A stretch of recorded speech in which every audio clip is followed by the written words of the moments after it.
faut changer nos évaluations.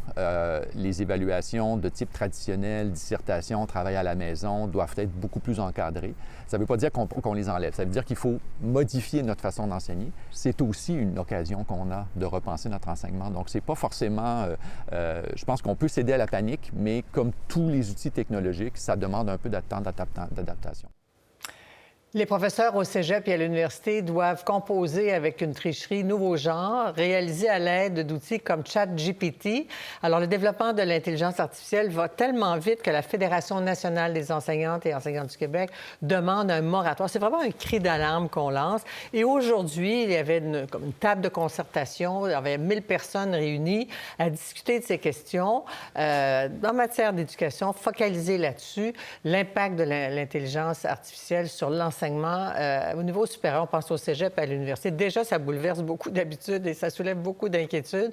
Mes invités, Normand Baillargeon. Bonsoir, Normand Baillargeon. Je vous présente comme philosophe, essayiste, qu'on peut lire régulièrement dans Le Devoir. Bonsoir, merci d'avoir accepté notre invitation. Et Mme Kennel, la présidente, Caroline Kennel, de la Fédération.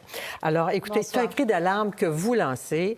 Puis vous avez été entendu par, j'imagine, ces 1000 personnes-là qui étaient là aujourd'hui. Effectivement, c'est une journée. Bien, d'abord, je peux saluer le geste de la ministre de l'Enseignement supérieur d'avoir réuni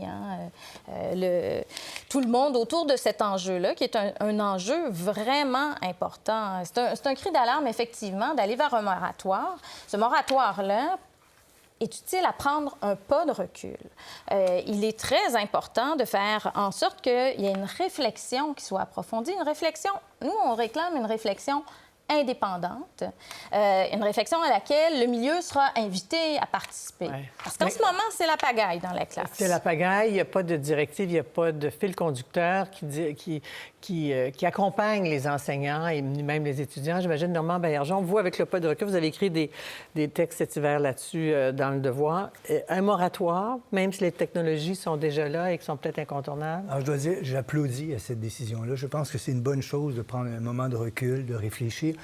D'autant, vous savez, que ces phénomènes-là se déploient à grande vitesse, puis on ne voit pas très bien où ça s'en va. On peut très difficilement prédire ce qui va arriver. Je fais le pari que si dans 5 ans, je revois cette entrevue-là, je vais être un peu gêné des choses que j'ai dites aujourd'hui. Parce que ça va probablement... Vous avez écrit un texte sur l'arrivée de l'Internet. Vous avez dit, je n'étais pas gêné de relire le texte que j'avais écrit il y a 28 ans. Ce coup-là, vous avez raison. Ouais. Mais je recommandais la prudence et de prendre du recul. Ça va être le cas encore. Mais là, c'est encore plus spectaculaire, encore plus étonnant.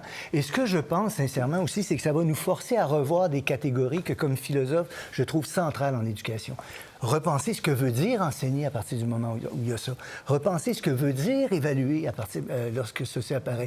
Repenser à ce que ça veut dire savoir, comprendre. Voilà des choses qui vont être remodelées par cet outil-là.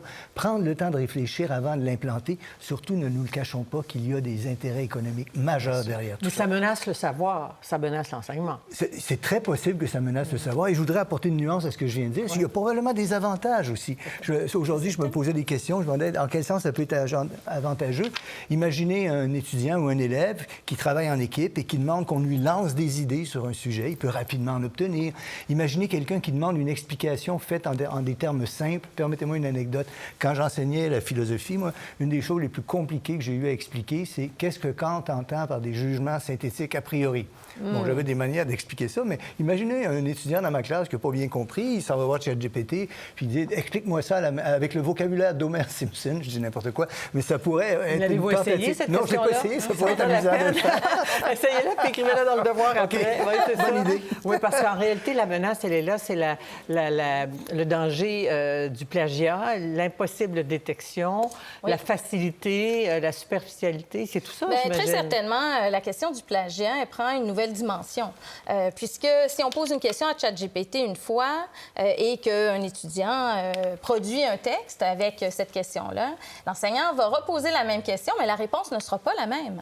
Et là, donc, la détection même du plagiat devient bien plus compliquée. Et on peut masquer, là, très certainement, ces éléments-là. Mais je dirais que la question de l'authenticité, c'est un des éléments, un des risques qu'on peut détecter, mais il y en a d'autres. La question, je dirais, de la propriété intellectuelle, de la véracité, de la recherche, de la manipulation des informations, parce que c'est grand, on parle d'intérêts commerciaux. Qui est intéressé par l'intelligence artificielle? Ce sont de grosses compagnies qui vont de l'intelligence artificielle pour faire de l'argent, mais aussi pour avoir nos données. Et en échange, ces données-là nourrissent ce grand magma duquel surgissent d'autres questions. Là, il y a vraiment lieu de se poser des questions et de réfléchir sérieusement à l'impact plus large, mais aussi sur les étudiants, sur la valeur de leur diplôme. Pas seulement en classe, mais aussi sur la production même du savoir. Depuis quelques années, on voit apparaître un phénomène qu'en anglais, on appelle les paper mills, des machines, des individus qui font des articles qui sont publiés, des articles académiques dans des revues scientifiques. Alors, on imagine ce que ChatGPT peut donner comme paper mill, si vous me pardonnez l'expression, comme usine à produire des articles. Ça peut être quelque chose de profondément dramatique pour la nature du savoir, pour l'authenticité du savoir qui est produit. Imaginez dans une classe, tout le monde recourt à ChatGPT pour la même question ou le sujet de travail. Tout le monde arrive avec la même réponse ou avec des en fait, c'est ça, on va arriver avec des réponses différentes. ChatGPT va donner des réponses différentes pour ces questions-là. C'est là que c'est difficile. Et là, on peut utiliser un nouveau logiciel qui va essayer de détecter l'authenticité si ça a été créé par un ordinateur. Si on arrive à un résultat autour de 75 d'authenticité, puis 25 probablement fait par l'ordinateur, qu'est-ce qu'on fait avec ça? Est-ce que c'est un plagiat? Est-ce que c'est avéré?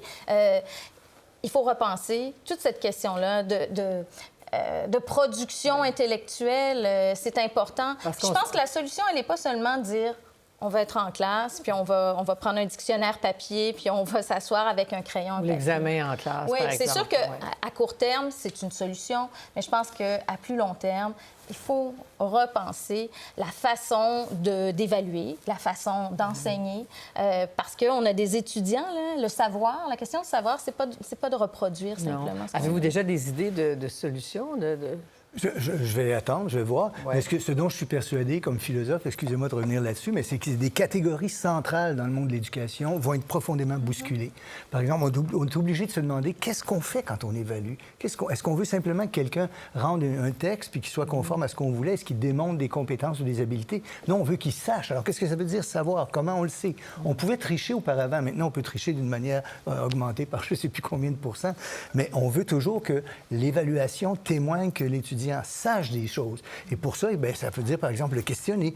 On va peut-être recommencer à questionner les étudiants sur leurs travaux. Tu as dit ceci, tu as écrit ceci, c'est censé être toi qui l'écris. Reformule-le-moi dans tes mots, redis-le-moi, explique-le-moi, va au fond des choses. Et c'est ça que l'évaluation doit nous donner. C'est ça qu'on veut par l'évaluation. On est obligé d'y repenser. Même chose avec des catégories comme enseigner et d'autres. Comprendre, savoir. Parce que vous savez déjà que des étudiants ont eu recours à ChatGPT depuis novembre dernier. On l'entend. C'est la première session complète où les étudiants au collégial puis à l'université ils ont eu recours. Et je vais peut-être reprendre... Et vous mesurez l'angoisse l'anxiété des professeurs bien sûr, et tout ça, ce changement-là se fait sentir. Mais ce qu'on peut déplorer, c'est le fait que le poids de la quête est sur les épaules des enseignants, des enseignantes là, qui, en fin de session, ont corrigé beaucoup de travaux.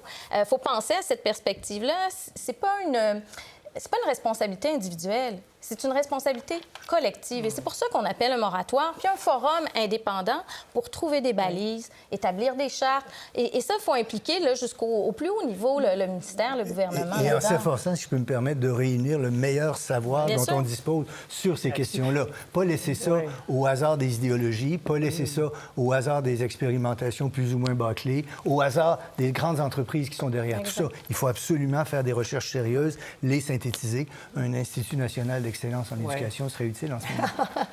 On n'est peut-être pas d'accord là-dessus, mais ça sera une autre occasion. Mais Yoshua Bengio lui-même alertait l'opinion publique cet hiver avec d'autres scientifiques sur les dimensions éthiques de l'utilisation du recours pour Quand je éviter vous les dis abus. que c'est complexe et c'est difficile de prédire, j'ai noté le nom Hariri, vous vous souvenez, le monsieur qui a écrit Sapiens? Sapiens? À Montréal. Bon, bien, lui disait, si on vous disait que la moitié des ingénieurs qui ont participé à la création de l'avion sur lequel vous allez monter étaient à 10 certains que tout le monde mourrait dans un accident qui se produirait. Eh bien, lui dit que c'est ce qui s'est produit avec l'intelligence artificielle.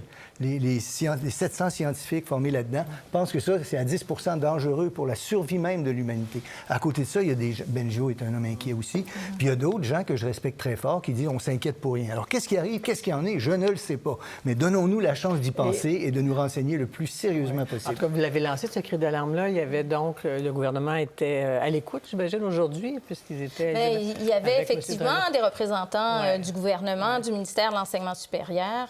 Il faut qu'il y ait une suite. C'est surtout ça qui est important. Mais le moratoire, je reviens à une des questions du...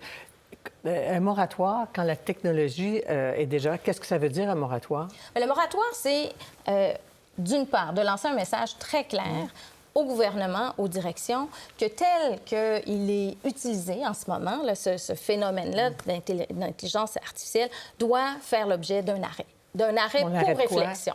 Bien, on a des politiques contre le plagiat. Il faut les revisiter. Okay. On a partout des comités de réflexion. Il faut arrêter. Il faut prendre ce pas de recul-là. On ne pourra pas interdire aux étudiants de ne plus utiliser leur ordinateur. C'est pas dans ce sens-là. C'est dans un sens, justement, de prendre ce temps-là. M. Benjo, ce matin, dans la conférence d'ouverture, le disait, il n'y a pas de course.